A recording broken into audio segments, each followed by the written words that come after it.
Hello dear students, स्वागत है आपका chemistry with Sandeep sir revise in 40 minutes.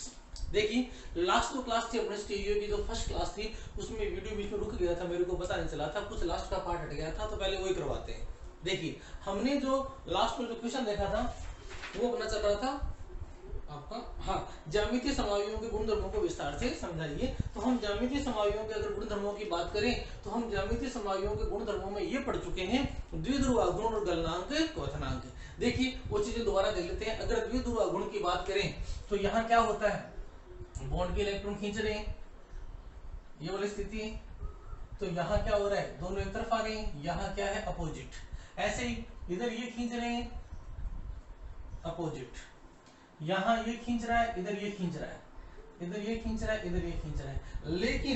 लेकिन चौथे एग्जाम्पल में मैंने कहा था कि उल्टा होता है, इधर ये खींच रहा है, इधर ये दे रहा है, इधर ये खींच रहा है, इधर ये दे रहा है। तो हमने कहा था कि ये जो चौथा एग्जाम्पल है, कल अपन अलग टेबल बनाई थी, आज अलग बनी हुई है, ये अलग प्रॉपर्टी शो करेगा। तो देखो सबसे पहले क्या करें अपन, द्विध्रुव आघूर्ण की। तो द्विध्रुव आघूर्ण जो होता है वो समपक्ष का जो होता है वो होता है अधिक और विपक्ष का होता है शून्य या कम। यहां तक ऐसा ही होगा, इसका अधिक इसका कम, इसका अधिक इसका कम, इसका अधिक इसका कम। लेकिन यहाँ उल्टा, इसका कम और इसका क्या हो जाएगा, अधिक, उल्टा हो जाता है। फिर हमने बात की थी गलनांक क्वथनांक की, और ये कहा था कि गलनांक क्वथनांक जो होते हैं वो डिपेंड करते हैं वांडरवाल बलों पर, और वांडरवाल बल जो होते हैं ना वो विपक्ष के क्या होते हैं, मजबूत होते हैं। क्योंकि विपक्ष में क्या होती है, अच्छी पैकिंग पाई जाती है, समपक्ष में पैकिंग नहीं पाई जाती, संतुलन नहीं पाया जाता। इसीलिए इसके गलनांक कम, क्वथनांक कम, इसके ज्यादा, इसके कम, इसके ज्यादा, इसके कम, इसके ज्यादा। लेकिन यहाँ उल्टा हो जाएगा। क्रोटोनिक अम्ल और आइसोक्रोटोनिक अम्ल में हिसाब से क्रोटोनिक अम्ल के गलनांक क्वथनांक ज्यादा होना चाहिए, लेकिन होते किसके, आइसोक्रोटोनिक के। तो बस ये इतने एग्जांपल याद रख लेना, ठीक है ना। क्या याद रखोगे, इन तीनों की प्रॉपर्टी डिफरेंट है, आइसोक्रोटोनिक प्रोटोनिक की क्या है, डिफरेंट है। वैसे गलनांक क्वथनांक जो होते हैं वो किसके ज्यादा होते हैं, ट्रांस के, लेकिन यहाँ किसके होते हैं, आइसोक्रोटोनिक के, सिस के। वैसे द्विध्रुव आघूर्ण किसका ज्यादा होता है, सिस का, यहाँ किसका ज्यादा है, ट्रांस का। तो ये दो प्रॉपर्टी हमने पढ़ ली थी आपके तीसरे क्वेश्चन के अंदर कि किस प्रकार से हम इनके भौतिक गुणों को, रासायनिक गुणों को समझाते हैं। तो दो गुण हो गए इनके गुणधर्मों में। अब देखिए थर्ड प्रॉपर्टी, मैंने कहा था कि थर्ड और फोर्थ प्रॉपर्टी, दो प्रॉपर्टियां समझाने के लिए हमें जो है ना वो सारे एग्जाम्पलों को लेने की जरूरत नहीं है। ये प्रॉपर्टी हम सिर्फ और सिर्फ कौन से एग्जाम्पल से समझाएंगे, सिर्फ और सिर्फ मेलेइक अम्ल और फ्यूमेरिक अम्ल से समझाएंगे, ठीक है ना। तो नेक्स्ट जो प्रॉपर्टी है वो है हाइड्रोजन बंध। किसकी बेटा, हाइड्रोजन बंध। थर्ड प्रॉपर्टी क्या है, हाइड्रोजन बॉन्ड या हाइड्रोजन बंध। देखो जी, अगर हमें ये देखना है, हमें दोनों की संरचना बनानी है, हम फटाफट संरचना बना लेते हैं। C double bond C, C double bond O और single bond O H, C double bond O और single bond O H, H और एच। ये है मेलेइक अम्ल। क्या बेटा, मेलेइक अम्ल कैसा होता है, सिस। और दूसरी संरचना बनाते हैं किसकी, फ्यूमेरिक अम्ल की। फ्यूमेरिक अम्ल कैसा होता है, ट्रांस होता है। तो ये लो जी, C double bond C, C double O H, H, H और सी डबल ओ एच। अब हाइड्रोजन बंध की बात करें, जब हाइड्रोजन दो प्रबल विद्युत ऋणात्मक परमाणुओं के बीच आ जाता है तो वो क्या करता है, एक अतिरिक्त बंध का निर्माण कर लेता है, जिसे क्या कहते हैं, हाइड्रोजन बंध। जब भी हाइड्रोजन क्या होता है, दो प्रबल विद्युत ऋणात्मक परमाणुओं के बीच आ जाता है तो उसके द्वारा एक अतिरिक्त बंध का निर्माण किया जाता है, जिसे क्या कहते हैं, हाइड्रोजन बंध। तो पहले मेलेइक अम्ल में देखना, मेलेइक अम्ल में हाइड्रोजन बंध कैसे बनता है वो देखो। ये कार्बन था, ये था डबल बॉन्ड O, ये था सिंगल बॉन्ड O, और O के साथ क्या जुड़ा हुआ था, H। ये लो जी, ये आपका H है। इधर देखो, ये कार्बन था, ये था डबल बॉन्ड O, और सिंगल बॉन्ड क्या था, OH। भी ये भी COOH है और ये भी क्या है, COOH। अब देखो जी, ये हाइड्रोजन जो है इधर ऑक्सीजन और इधर ऑक्सीजन के बीच में आ गया नहीं आ गया, तो एक अतिरिक्त बंध का निर्माण करेगा। इस बंध को क्या बोलते हैं, हाइड्रोजन बंध। तो मेलेइक अम्ल में क्या पाया जाता है, हाइड्रोजन बंध। क्या पाया जाता है, हाइड्रोजन बंध। लेकिन ये हाइड्रोजन बंध जो है ना वो एक ही अणु के दो परमाणुओं के बीच में बन गया, तो इसे क्या बोलते हैं, अंतः आणविक। क्या बोलेंगे, अंतः आणविक हाइड्रोजन बंध। तो मेलेइक अम्ल में किस प्रकार का हाइड्रोजन बंध है, अंतः आणविक हाइड्रोजन बंध। और अगर बात करें फ्यूमेरिक अम्ल की तो ठीक है, इसकी स्ट्रक्चर देखो, अगर आप इसको लिखोगे ग्रुप को तो कैसे लिखा जाएगा, C double bond O single bond O H. अब ये जो एच है इसके साथ तो बना नहीं सकता, और ये वाला ग्रुप क्या हो गया, बहुत दूर हो गया कि नहीं हो गया। तो हमें क्या चाहिए, एक और अणु की जरूरत पड़ेगी, एक और अणु लेते हैं, ये लो जी।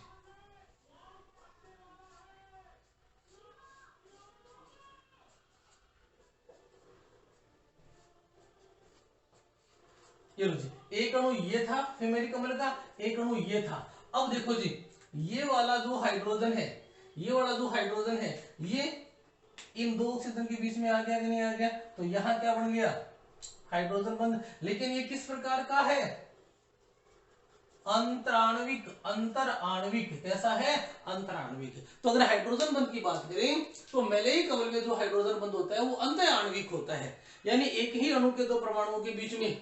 और फ्यूमेरिक अम्ल में क्या होता है, अंतर आणविक। अब देखो जी, अंतर आणविक में खुद के साथ बंध बना लिया तो ये एक अणु खुद के साथ स्टेबल हो गया, दूसरे अणु से बंध नहीं बनाएगा, ये कमजोर बनाएगा। इस स्थिति में इसके गलनांक क्या होंगे, कम। तो सिस है, सिस के गलनांक क्वथनांक कम होते हैं, हमने पढ़ा है। तो अंतर आणविक हाइड्रोजन बंध के कारण इसके गलनांक क्वथनांक क्या हो जाएंगे, कम हो जाएंगे, वान डेर वाल्स बल दुर्बल हो जाएंगे। और इसमें देखिए एक अणु ने दूसरे अणु से बंध बना रखा है, तो अणु और अणु के बीच में बंध कैसे होगी, प्रबल। प्रबल अंतराण्विक बंध कैसे होगी, प्रबल। हाइड्रोजन बंध आ गया, सबसे प्रबल अंतराण्विक बल होता है, तो इन दोनों को दूर करने के लिए अधिक ऊर्जा की जरूरत पड़ेगी ना, तो इसके गलनांक क्वथनांक क्या होते हैं, अधिक।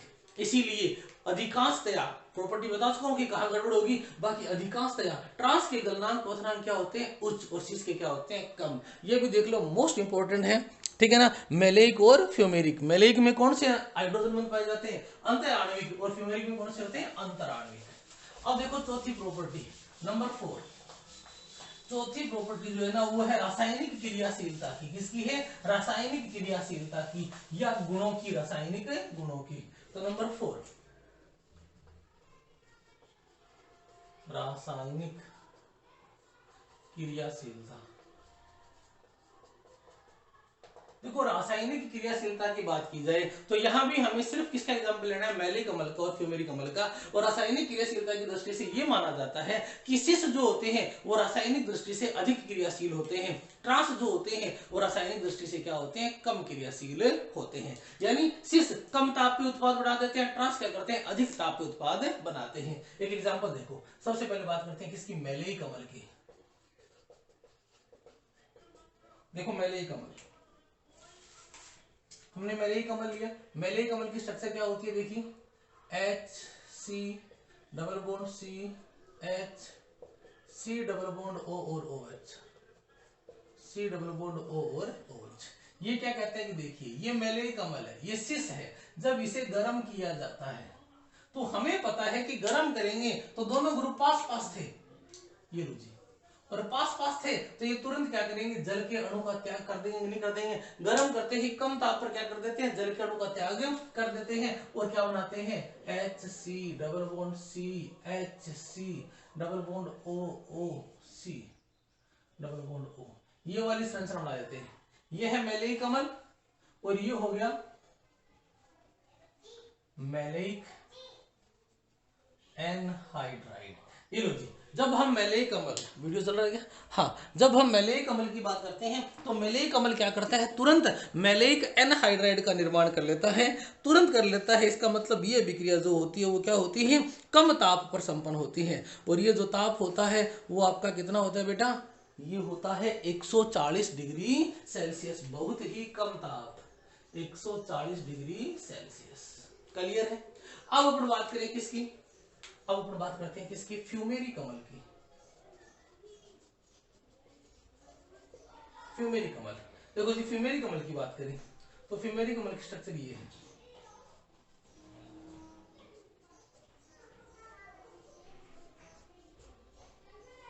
ये है फ्यूमेरिक अम्ल। फ्यूमेरिक अम्ल जो होता है जब आप गर्म करते हो तो देखिए ग्रुप दूर दूर होंगे और ये जल का अणु त्याग नहीं सकते, तो जब आप गर्म करोगे, गर्म करते जाना लगभग 270 डिग्री सेल्सियस, जब 270 डिग्री सेल्सियस पर इसको गर्म करते हैं तो इसके अंदर एक प्रक्रिया होती है जिसे क्या कहते हैं, समावयीकरण। समावयीकरण, और ये क्या होता है, अपने दूसरे समावयव में परिवर्तित हो जाता है। ये लो जी। तो मेलेई कमल सॉरी फ्यूमेरी कमल 270 पे किसमें चेंज हुआ? मेलेई कमल में। अब जब मेलेई कमल में बदला उस समय ताप कितना है? 270। और आपको पता है कि 270 ताप पर स्थायी होता है ये मेलेई कमल, तो ये तुरंत बनते ही किसमें चेंज हो जाएगा? मेलेइक एनहाइड्राइड में। तुरंत ही क्या कर देगा? जल का अणु त्याग देगा और किसमें चेंज हो जाएगा? मेलेइक एनहाइड्राइड में। तो क्या हुआ?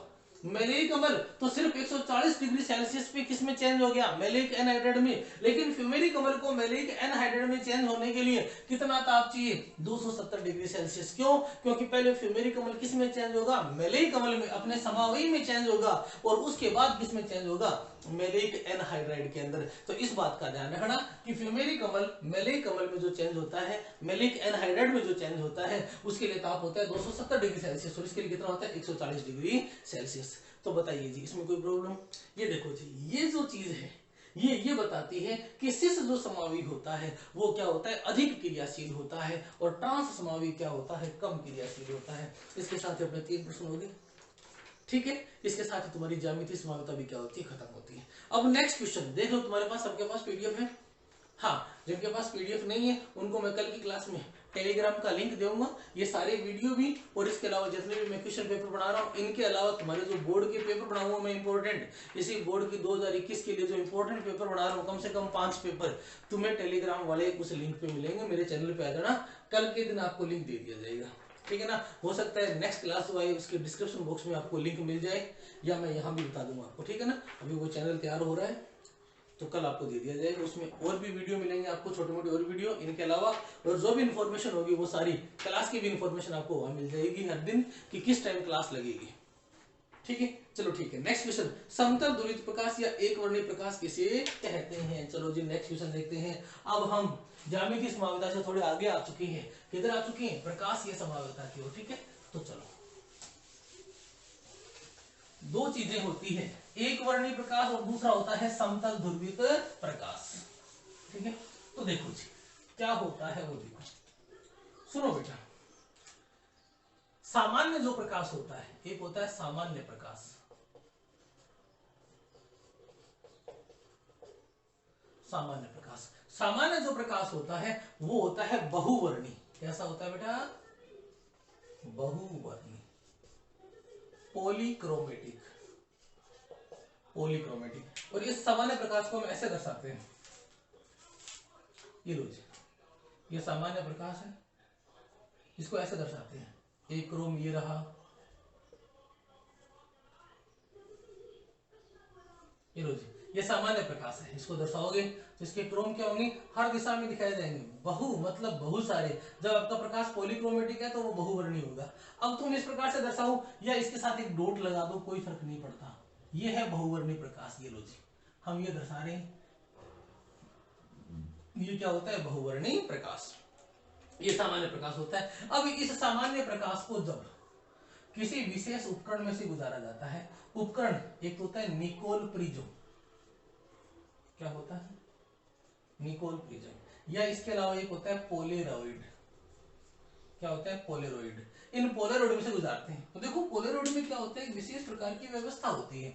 यहाँ एक स्लिट सी लगी होती है, एक पतली सी, ये मान लो एक पतली सी झिरी है। ये लो जी, ये है, ये सारा का सारा एरिया तो क्या है? बंद है।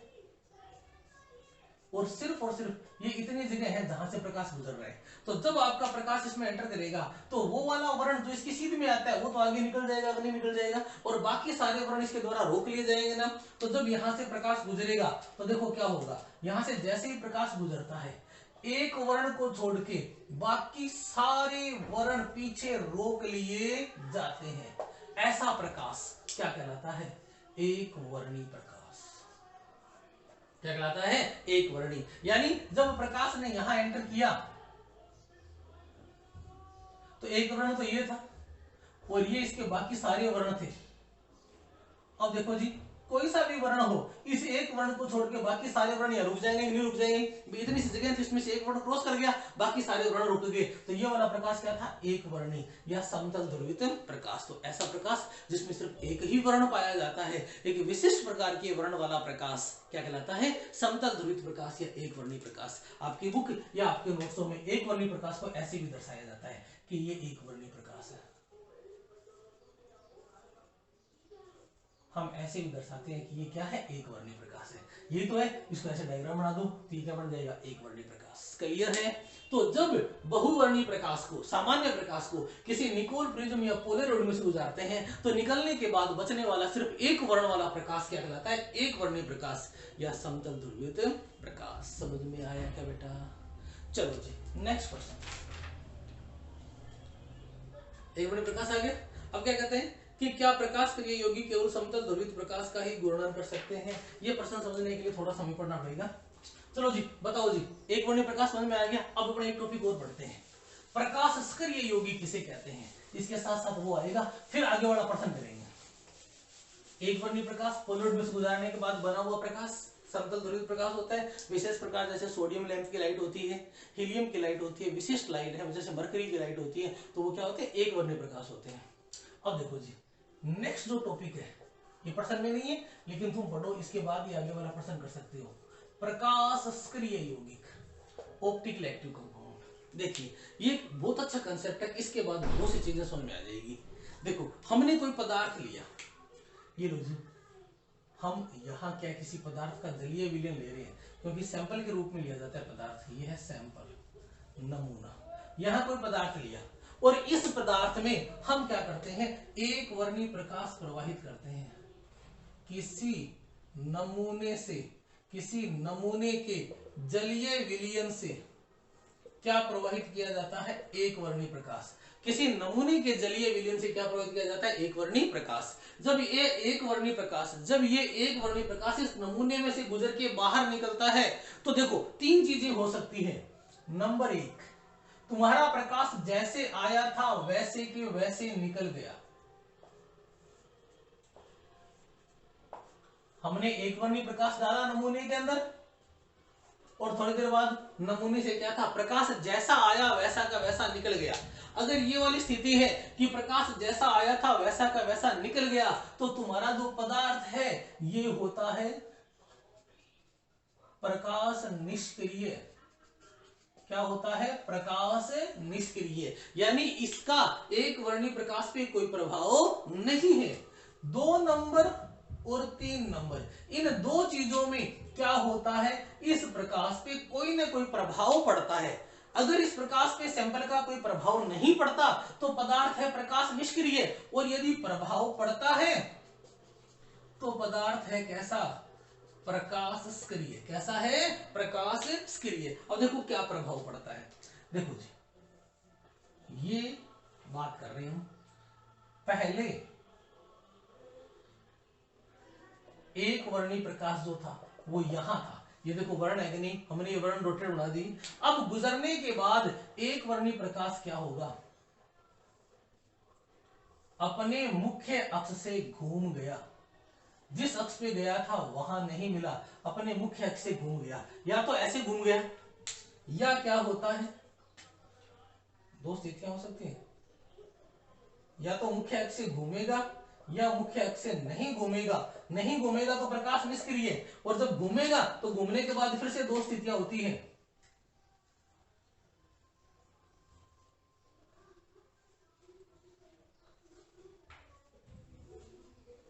ठीक है ना। देखो अगर आपके पदार्थ ने इसमें से गुजरने वाले एक वर्णीय प्रकाश पे कोई प्रभाव नहीं डाला, अगर आपके पदार्थ ने अपने अंदर से गुजरने वाले एक वर्णीय प्रकाश पे कोई प्रभाव नहीं डाला तो आपका पदार्थ था प्रकाश निष्क्रिय, और यदि उसने प्रभाव डाला है तो पदार्थ है प्रकाश सक्रिय। अब प्रकाश सक्रिय पदार्थ भी दो प्रकार के होते हैं, या तो अपने में से गुजरने वाले को इस प्रकार से घुमा देगा या इस प्रकार से घुमा देगा। अब इसको समझना, इसको समझने के लिए तुम अपने आप को यहां कल्पना करो कि तुम यहां खड़े हो, ये लो जी ये आप हो, मुस्कुराते हुए खड़े हो, सामने से देख रहे हो कि प्रकाश कैसे घूम रहा है। ठीक है ना।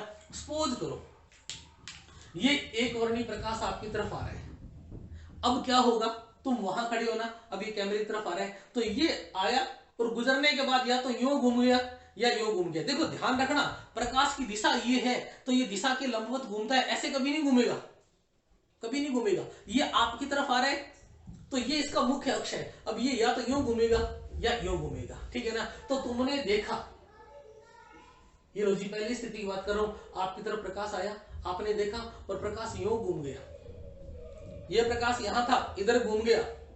अब तुम कल्पना करो कि ये घड़ी थी और घड़ी पे यहाँ क्या था, 0 था, और अगर ये इधर घूमा तो ये घड़ी की दिशा में घूम रहा है कि नहीं घूम रहा, ठीक है ना। तो पहला जो घूर्णन है, ये जो घूम रहा है, ये यहां से इस दिशा में जा रहा है, इसे कहते हैं क्लॉकवाइज।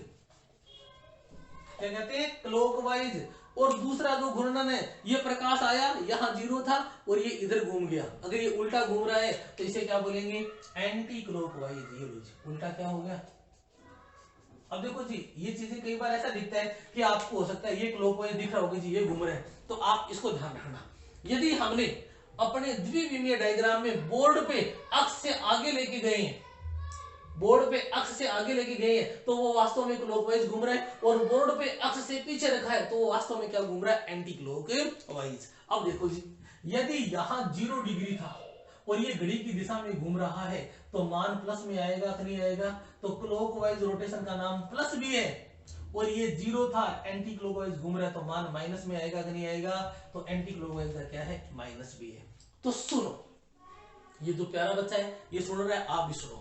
क्या है, जब कोई एक वर्णीय प्रकाश किसी पदार्थ में से गुजरता है और उस पदार्थ के द्वारा प्रकाश पे कोई प्रभाव नहीं डाला जाता तो पदार्थ है प्रकाश निष्क्रिय, और यदि प्रभाव डाला जाता है तो पदार्थ है प्रकाश क्रिय। और प्रभाव 2 प्रकार का होता है, ये अपने में से गुजरने वाले एक वर्णीय प्रकाश को या तो घड़ी की दिशा में घुमा देता है तो इसे अपन बोलेंगे प्लस या क्लॉकवाइज, या घड़ी की दिशा के विपरीत घुमा देता है जिसे बोलेंगे एंटी क्लॉकवाइज या माइनस। अब ध्यान रखना, जो प्लस रोटेशन है इसको एक और नाम दिया जाता है डेक्सोरोटेटरी, और हिंदी में बोलते हैं दक्षिणावर्त ध्रुवण घूर्णक। वो पदार्थ जो अपने में से गुजरने वाले पदार्थ को घड़ी की दिशा में घुमाते हैं उन्हें डेक्सोरोटेटरी या दक्षिणावर्त ध्रुवण घूर्णक पदार्थ कहते हैं, जिनके लिए स्मॉल डी भी काम में आता है। और जो पदार्थ अपने में से गुजरने वाले प्रकाश को घड़ी की दिशा के विपरीत घुमाते हैं उन्हें माइनस या लीवोरोटेटरी, क्या नाम होता है इसका, वामाव्रत ध्रुवण घूर्णक पदार्थ या एल भी कहते हैं। क्लियर है। तो अगर आपका पदार्थ सैंपल जैसे चीनी को पानी में घोल लिया तो वो क्या करेगी, दक्षिणावर्त होती है, ठीक है ना। ऐसे अलग अलग एग्जांपल है। तो अगर आपका पदार्थ अपने में से गुजरने वाले प्रकाश को नहीं घुमाता तो प्रकाश निष्क्रिय है, और यदि प्रकाश को घुमाता है तो प्रकाश सक्रिय है। और प्रकाश सक्रिय 2 प्रकार के होते हैं, दक्षिणावर्त और वामावर्त। ये दक्षिणावर्त है, ये क्या है, वामावर्त। दक्षिणावर्त क्या होता है, स्मॉल डी से दर्शाया जाता है, प्लस से दर्शाया जाता है, क्योंकि ये घड़ी की दिशा में चल रहा है, पॉजिटिव होता है। तुम यहाँ पे 0 लोगे, 12 मान लो, 12 की जगह 0 मान लिया तो घड़ी की दिशा में चलेगी तो 12 से 1 आएगा ना, 0 से 1 2 3 तो पॉजिटिव है कि नहीं है। और उल्टा घुमाओगे तो ये 12 था, 12 से 11, 11 से 10, 10 से 9 तो माइनस में चल रहा है, नहीं चल रहा। तो घड़ी की दिशा में प्लस, घड़ी की दिशा के विपरीत minus. Clockwise plus, anti clockwise minus. Clockwise को डेक्सोरोटेटरी और एंटी क्लॉकवाइज को क्या कहते हैं, लीवोरोटेटरी। और डेक्सोरोटेटरी के लिए स्मॉल डी और लीवो के लिए क्या है, स्मॉल एल। तो बताइए यहाँ ये चीज समझ में आ गई क्या, कि प्रकाश सक्रिय यौगिक क्या होते हैं और प्रकाश निष्क्रिय यौगिक क्या होते हैं। अगर ये चीज क्लियर है तो आगे आपको कोई दिक्कत नहीं आनी, ठीक है ना। अब देखो जी, प्रकाश सक्रिय प्रकाश निष्क्रिय का हो गया। अब अपन नेक्स्ट वाला प्रश्न कर सकते हैं, और नेक्स्ट यही करेंगे। नेक्स्ट प्रश्न, क्या प्रकाश सक्रिय यौगिक केवल समतल ध्रुवित प्रकाश का घूर्णन करते हैं? हाँ जी, क्या प्रकाश सक्रिय यौगिक केवल समतल ध्रुवित यानी एक वर्णीय प्रकाश का घूर्णन करेंगे?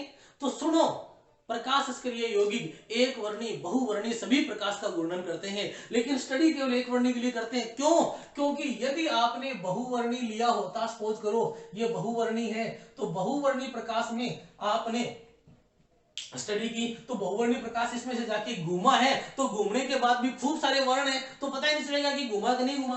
भी जब ये वर्ण यहाँ आता है तो ये वाला यहाँ आ जाएगा, ये यहाँ आ जाएगा, सारे वर्ण एक दूसरे की जगह ले लेंगे नहीं ले लेंगे। तो ये घूम रहा है तो भी वैसा ही है, नहीं घूम रहा तो भी वैसा ही है। तो ध्यान रखना, प्रकाश स्क्रिय यौगिक एक वर्णी बहुवर्णी सभी प्रकार के प्रकाश को घुमाता है। ये केवल एक वर्णी को ही नहीं घुमाता, सभी प्रकार के प्रकाश को घुमाता है। लेकिन स्टडी केवल एक वर्णी की जाती है। क्यों? क्योंकि बहुवर्णी में हमें रोटेशन का पता नहीं चलता, बहुत सारे वर्ण हैं, तो जैसे ही वर्ण अपना मूल स्थान छोड़ता है तो उसकी जगह क्या आ जाता है, दूसरा वर्ण आ जाता है। इसीलिए प्रकाश स्क्रिय यौगिक सभी प्रकार के प्रकाश को घुमाता है, एक वर्णी को भी और बहुवर्णी को भी। लेकिन स्टडी केवल किसकी करते हैं, एक वर्णी की। अब बताओ जी, यहां तक क्लियर है? नेक्स्ट प्रश्न, सममिति के तत्वों पर टिप्पणी कीजिए। सममिति के तत्वों पर टिप्पणी कीजिए। चलो जी, अब ये जो शब्द है ना, सममिति के तत्व है, इसके लिए थोड़ा सा अपन पढ़ेंगे डिटेल में। नेक्स्ट प्रश्न है, सममिति के तत्वों पर टिप्पणी कीजिए। देखो,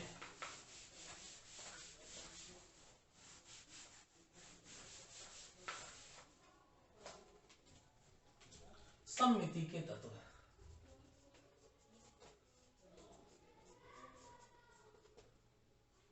ये सुंदर लिख देते हैं, ठीक है ना। एलिमेंट्स ऑफ सिमेट्री,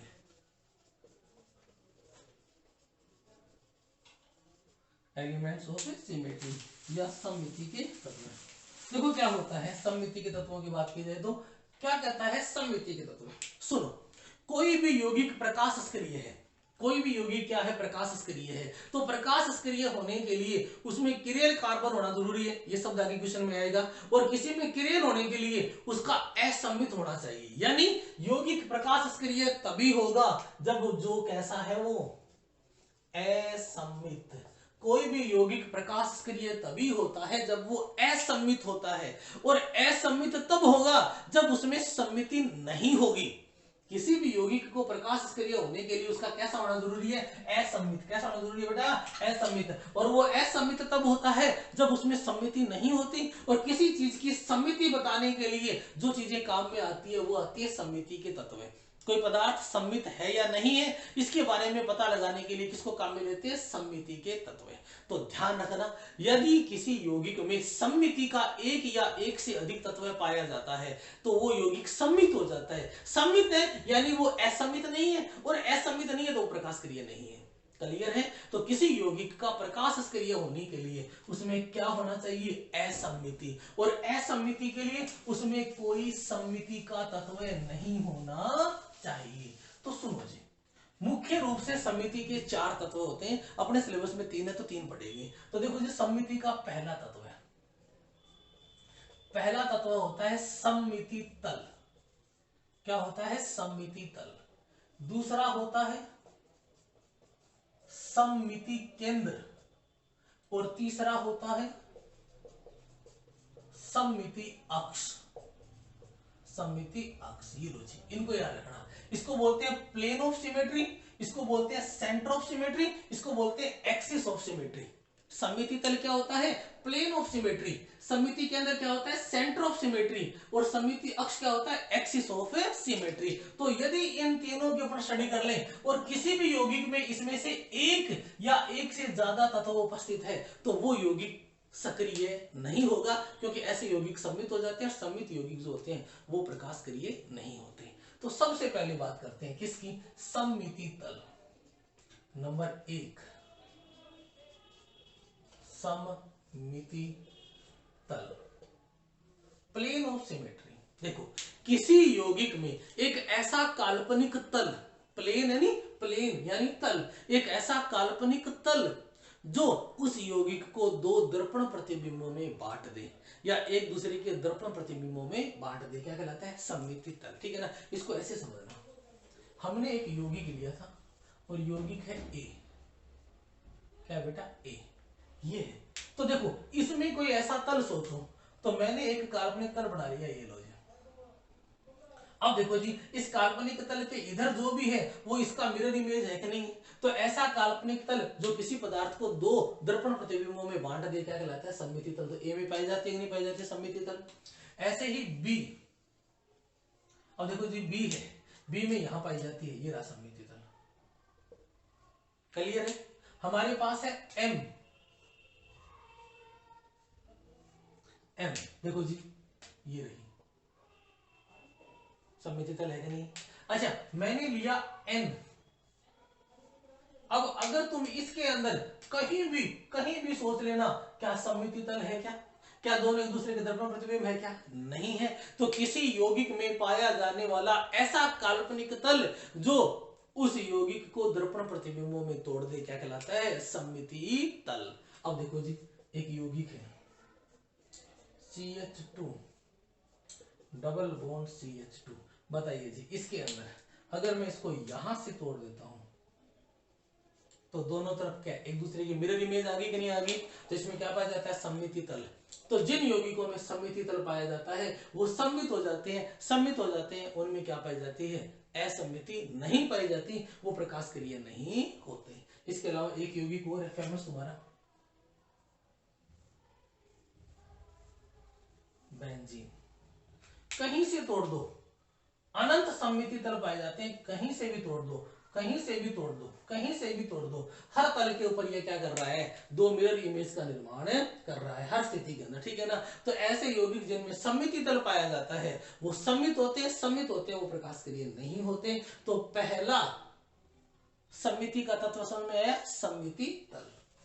चलो दूसरा,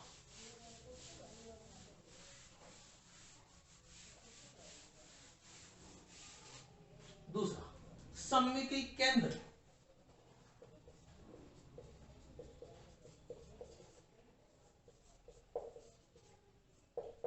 सममिति केंद्र, केंद्र एक ऐसा काल्पनिक केंद्र।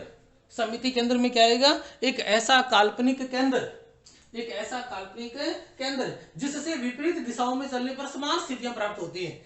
किसी यौगिक में एक ऐसा केंद्र होना चाहिए जिसके कहीं भी विपरीत दिशाओं में चलो समान स्थितियां क्या होती है? प्राप्त होती है, ठीक है ना? ये देखो, एक एग्जांपल बनाता हूं, मेरा ही नाम ले लेता हूं। ये लो जी, इसकी बात करें तो इसके अंदर ये काल्पनिक केंद्र है, ये लो जी।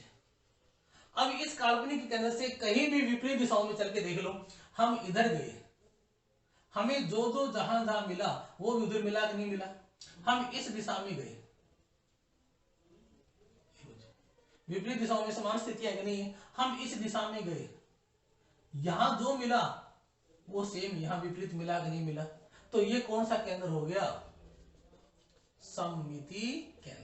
एक ऐसा काल्पनिक केंद्र जिससे विपरीत दिशाओं में क्या मिलती है? समान स्थितियां मिलती है, क्या कहलाता है बेटा? सममिति केंद्र, ठीक है ना? अच्छा एग्जांपल देखो बेंजीन का, बताओ जी सममिति केंद्र है कि नहीं? कहीं देख लेना, कहीं भी विपरीत दिशाओं में चल के देख लेना, समान स्थितियां प्राप्त हो रही है कि नहीं हो रही? कहीं भी देख लेना, दो विपरीत स्थितियों में हमेशा क्या मिलता है? समान स्थितियां प्राप्त होती है। तो इसमें भी क्या पाया जाता है? सममिति केंद्र पाया जाता है, ठीक है? अच्छा इसके अलावा एक यौगिक देखिए, सममिति केंद्र की अपनी बात करते हैं, COOH।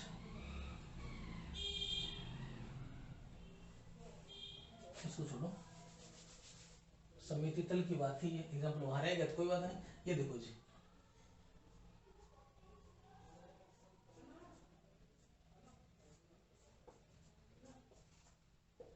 ये लो जी, मैंने कहा कि यहाँ पे सममिति केंद्र है। अब तुम्हारी मर्जी है, वहां चेक कर लो सेम स्थितियां मिलेगी कि नहीं मिलेगी? आप कहोगे जी यहाँ देख रहे हैं यहाँ कुछ नहीं है, यहाँ भी क्या मिलेगा? कुछ नहीं मिलेगा। तो एक ऐसा केंद्र, एक ऐसा केंद्र जिससे विपरीत दिशाओं में क्या मिलती है? समान स्थितियां मिलती है, वो क्या कहलाता है? सममिति केंद्र। तो यदि कहीं सममिति तल है तो यौगिक सम्मित हो जाएगा, सममिति केंद्र है तो यौगिक क्या हो जाएगा? सम्मित हो जाएगा। और सम्मित हो जाएगा तो उसमें क्या होगी? असम्मिति नहीं होगी, और असम्मिति नहीं होगी तो वो प्रकाश क्रिया नहीं होगा। अब है तीसरा, जहां से अक्सर क्वेश्चन आता है, सममिति अक्ष। सममिति अक्ष, इसे अक्षीय सममिति भी कहते हैं या CN के नाम से भी जाना जाता है। क्या कहता है कि देखो, किसी भी यौगिक को ले लो और उस यौगिक को किसी भी अक्ष पे जब घुमाओगे, किसी भी यौगिक को, मैंने कहा कि ये एक यौगिक है, इस यौगिक को जब तुमने क्या किया, किसी भी अक्ष पे जब घुमाया, तो जब 360 डिग्री पे ये घूमेगा, तो 360 डिग्री पे घूमने के बाद सेम संरचना मिलती है कि नहीं मिलती? तो हर यौगिक क्या होता है? 360 डिग्री पर घूमने के बाद सेम संरचना प्रदान करता है। यानी यहां n का मान आ गया 1, आपको क्या करना है, किसी यौगिक को लेके 360 डिग्री में घुमाना है और 360 डिग्री तक घुमाने पर कितनी बार उसकी सेम संरचना मिलती है, वही मान क्या होता है, n का होता है। तो यदि किसी यौगिक को किसी अक्ष पर 360 डिग्री पर घुमाया जाए और वो 360 डिग्री से पहले समान संरचना की पुनरावृत्ति करे तो उसमें क्या पाई जाती है, अक्षीय सममिति पाई जाती है। और 360 डिग्री तक वो जितनी बार संरचना दर्शाएगा उसकी सममिति का मान उतना ही होगा। इस चीज को ढंग से समझना, दूसरी लैंग्वेज आपको कॉम्प्लिकेटेड लग सकती है कि क्या कहना चाह रहे हैं। देखो, हमने लिया जल को, जल में क्या है, ये संरचना है कि नहीं आपकी पड़ी हुई, ये H2 है। मैंने क्या किया, इस H2O के लिए एक सममिति मान ली है। मैंने कहा कि ये एक अक्ष है, ये मैंने क्या माना, एक काल्पनिक अक्ष, काल्पनिक एक्सिस माना है। और मैं ये कह रहा हूं कि ये हाइड्रोजन है A और ये क्या है B। अब मैं इस अक्ष पे इसको घुमा रहा हूं, इस अक्ष पे इसको घुमा रहा हूं। यदि मैं इस अक्ष पे घुमाऊंगा तो जैसे ही मैंने 180 डिग्री घुमाया, ये यहां आ जाएगा, ये यहां आ जाएगा, नहीं आ जाएगा। तो 180 डिग्री घुमाते ही कौन सी संरचना मिली, देखो 180 डिग्री घुमाने पर कौन सी संरचना मिलती है, बताओ। ये जो B है वो यहां आ गया, A यहां आ गया। बताओ जी, 180 घूमते ही सेम संरचना आगे कि नहीं आगे। अब उसके बाद हमें इसको और घुमाना है, हमें 180 पे रोकना नहीं है क्योंकि हमें तो 360 तक घुमाते जाना है। अब 360 पे घुमाओगे, 180 के बाद फिर से 180 और घुमाओगे, इसके बाद 180 और घुमा, तो बताओ जी सेम संरचना प्राप्त होगी कि नहीं होगी। तो 0 डिग्री पे ये संरचना थी, 180 डिग्री पे ये थी और 360 पे ये थी, सेम संरचना आगे कि नहीं आगे। तो किसी के लिए भी 0 और 360 पे तो सेम संरचना मिलती ही मिलती है, लेकिन इसमें 0 और 360 के अलावा 180 पे भी सेम संरचना आगे कि नहीं आगी। तो यहां से लेके 360 तक सेम संरचना कितनी बार मिलती है, 2 बार। जीरो वाली को छोड़ देना, जीरो वाली को छोड़ देना, जीरो वाली मुख्य संरचना है। ये मुख्य संरचना 360 पे तो हमेशा मिलेगी, इसमें 360 के अलावा कहां मिलेगी, 180 पर। तो यानी जब इसको 0 से 360 तक घुमाया गया तो ये संरचना कितनी बार आई, 2 बार। तो इसे क्या कहते हैं, C2 सममिति। क्या कहते हैं, C2 सममिति, या इसका नाम है द्विगुणित अक्षीय सममिति। प्रश्न पूछा गया है, जल में कौन सी अक्षीय सममिति पाई जाती है, द्विगुणित अक्षीय सममिति पाई जाती है, C2 अक्षीय सममिति पाई जाती है। क्यों, क्योंकि जल को जब घुमाया जाता है तो 360 डिग्री तक ये 2 बार समान संरचना प्राप्त करता है, एक बार 180 पर और एक बार 360 पे। ध्यान रखना, C1 अक्षीय सममिति हर यौगिक में पाई जाती है। कोई भी यौगिक लेना 360 पे तो वो समान संरचना दर्शाएगा दर्शाएगा, इसीलिए C1 को कभी भी सममिति में शामिल नहीं करते। सम्मित होने के लिए कम से कम चाहिए C2, C3, C4 सारी होती है, ठीक है ना। तो सममिति की अगर बात करें तो जल जो होता है वो 180 पर और फिर 360 पे, यानी 360 तक कितनी बार समान संरचना दर्शाता है, 2 बार। तो कौन सी सममिति पाएगी, C2। अब बात करते हैं अमोनिया की। आपको अमोनिया की संरचना पता है, पिरामिड ये होती है।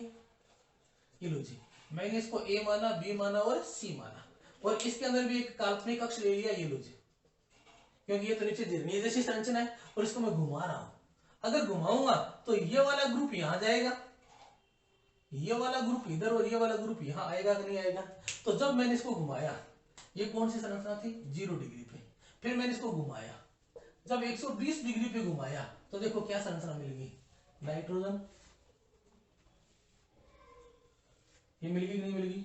ये C यहां आ गया, A यहां आ गया और B यहां आ गया। ये कहां है, 120 डिग्री पे। और घुमाओ इसको, 120 और घुमाओ, 120 और घुमाया तो C कहां चला गया, इधर, A इधर और B कहां आ गया, इधर। तो बताओ कौन सी संरचना मिली, नाइट्रोजन, H, H और H।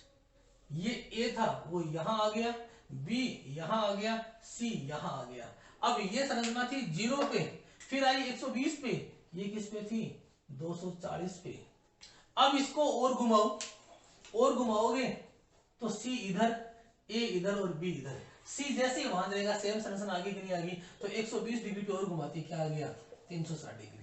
तो बताइए जी, अमोनिया को जब घुमाया जाता है तो अमोनिया 0 से 360 पे आती है, तो 1 बार, 2 बार और 3 बार। कितने बार आती है, 3 बार। तो इसमें कौन सी अक्षीय सममिति पाई जाती है, C3।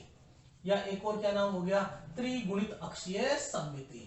तो कौन सी अक्षीय सममिति होती है, त्रिगुणित। अमोनिया में कौन सा सममिति अक्ष पाया जाता है, त्रिगुणित। कौन सा, C3। जल में कौन सा होता है, C2। ये दो ही एग्जांपल याद रखने हैं और दोनों में संभावना है पूरी की पूरी कि ये घूम फिर के क्या करते हैं, प्रश्न पूछे जाते हैं, कभी कोई सी कभी कोई सी। क्लियर हुआ। तो आज की क्लास का लगभग टाइम हो गया, मैंने देखा है, फिर भी चलो इसके साथ ही 2 प्रश्न क्लियर हो गए भी। हमने कहा था कि सममिति के तत्वों पर टिप्पणी कीजिए, वो हो गया। और साथ में आ गया H2O व NH3 में कौन सी अक्षीय सममिति पाई जाती है। तो H2O में कौन सी पाई जाती है, H2O में अक्षीय सममिति कौन सी पाई जाती है, C2। और NH3 में कौन सी होती है, C3। कौन सी होती है, C3। ये लो जी, यहां तक प्रश्न हो गए 7 प्रश्न। इसमें काफी बढ़िया बैठा टाइम लगेगा। आगे वाला प्रश्न क्या है, किरेलता किसे कहते हैं, ये यहां समझ लो। किरेलता किसे कहते हैं, ठीक है ना। देखो किरेल, किरेल शब्द आया है हाथ से। किससे आया, हाथ से, या हैंडेडनेस। क्या कहते हैं कि ये हाथ है, इस हाथ को शीशे में देखो तो ये बड़ा दिखेगा नहीं दिखेगा, एक हाथ को शीशे पे देखो तो ये बड़ा दिखेगा ना। अब इस हाथ को इस हाथ के ऊपर लेके जाओ और घुमाओ, क्या ये इस हाथ को इस हाथ पे अध्यारोपित कर सकते हैं, नहीं कर सकते ना। अगर मैं इस हाथ के लिए ये हाथ ले लूं तो देखो अध्यारोपित होगी कि नहीं होगी, लेकिन इस हाथ को शीशे में देखने पर ये कभी नहीं दिखता, इस हाथ को शीशे में देखने पर हमेशा ये दिखेगा। तो इस हाथ को जब शीशे में देखते हैं तो ये दिखता है, और इसको इसके ऊपर कभी भी अध्यारोपित नहीं कर सकते। तो क्या कहते हैं कि जैसे एक हाथ के दर्पण प्रतिबिंब को कभी भी उसके ऊपर क्या कर सकते हैं, अध्यारोपित नहीं कर सकते, वैसे ही यदि किसी यौगिक का दर्पण प्रतिबिंब लिया जाए, किसी यौगिक का क्या लिया जाए, दर्पण प्रतिबिंब लिया जाए, और वो दर्पण प्रतिबिंब यदि उसके ऊपर अध्यारोपित नहीं हो तो ऐसे यौगिकों में क्या पाई जाती है, किरेलता। क्या पाई जाती है, किरेलता। तो किरेल शब्द कहां से आया है, हाथों से। हाथ या हैंडेडनेस को क्या कहते हैं, किरेल कहते हैं। क्लियर है। एक और ध्यान रखना, यदि किसी कार्बन की चारों संयोजकताएं क्या हो, भिन्न भिन्न समूह पूरी करें। यदि आपने कोई कार्बन लिया और उस कार्बन की चारों संयोजकताएं क्या कर रहे हैं, अलग अलग समूह है। एक कार्बन है, इसकी 4 संयोजकताएं हैं, एक A, एक B, एक C, एक D। तो अगर किसी कार्बन की चारों संयोजकताएं अलग अलग समूह पूरी कर रहे हैं तो ऐसा कार्बन किरेल कार्बन होता है, क्योंकि इसमें कौन सा गुण आ जाएगा, ये हाथ वाला आ जाएगा। इस यौगिक की मिरर इमेज लेके इसके ऊपर अध्यारोपित करना कभी भी अध्यारोपित नहीं होगी। तो ऐसे यौगिक क्या होते हैं, किरेल कार्बन। तो ध्यान रखना, किरेल कार्बन क्या होते हैं, ऐसे कार्बन जिसकी चारों संयोजकताएं भिन्न भिन्न समूह पूरी करती हो। किरेल का एक ऐसा गुण जिसमें उस यौगिक के दर्पण प्रतिबिंब को कभी भी उसके ऊपर अध्यारोपित नहीं किया जा सकता। अब देखो जी, आपने एक यौगिक लिया और इसको दर्पण में देखा तो दूसरा यौगिक मिल गया। अब बताओ जी, ये दोनों एक जैसे है कि नहीं है, अध्यारोपित नहीं हो सकते, इसका मतलब अलग अलग है। तो ये एक दूसरे के क्या कहलाते हैं, दर्पण प्रतिबिंब समवायी। ये प्रकाश से समवायी का एक प्रकार है, कौन सा, दर्पण प्रतिबिंब समवायी। तो इनके बारे में अगली क्लास में थोड़ा बहुत देख लेंगे। और आगे एक्चुअल में इरिथ्रोथ्रियो सापेक्ष निरपेक्ष रेशमिक मिश्रण, चलो एक क्लास में और हो जाएगा, एक क्लास और लगेगा ना जिसमें काम हो जाएगा। तो इस चीज को ध्यान से पढ़ लेना, क्योंकि यहाँ से क्वेश्चन बहुत बार आया हुआ है, ठीक है ना। अब की बार नेक्स्ट क्लास है, इसमें थोड़ा सा पढ़ के आना। और वैसे मैंने देखा बच्चे अच्छी तरह इसको शेयर कर रहे हैं। मैं आशा करता हूँ कि आप हर वीडियो को शेयर करोगे, मेरे चैनल को ज्यादा से ज्यादा क्या करो बेटा, सब्सक्राइब, क्योंकि ये मेरा नहीं, आपका खुद का चैनल है, आपका ही है, ठीक है। आपके लिए बना रहा हूँ, आप पढ़ो आराम से, ठीक है ना, बढ़िया तैयारी करो, अपने सभी दोस्तों को बताओ, ठीक है ना। क्योंकि मैं चाहता हूं कि तुम्हारा कॉन्फिडेंस बहुत अच्छा होना चाहिए। कॉन्फिडेंस अच्छा होगा तो अच्छे नंबर लेके आओगे। तुम्हें आता है अलग चीज है, तुम्हें एक्सप्रेस करना आता है वो बहुत जरूरी है। तो आज के लिए इतना ही। वीडियो को शेयर और लाइक जरूर करना। Okay, thank you, bye.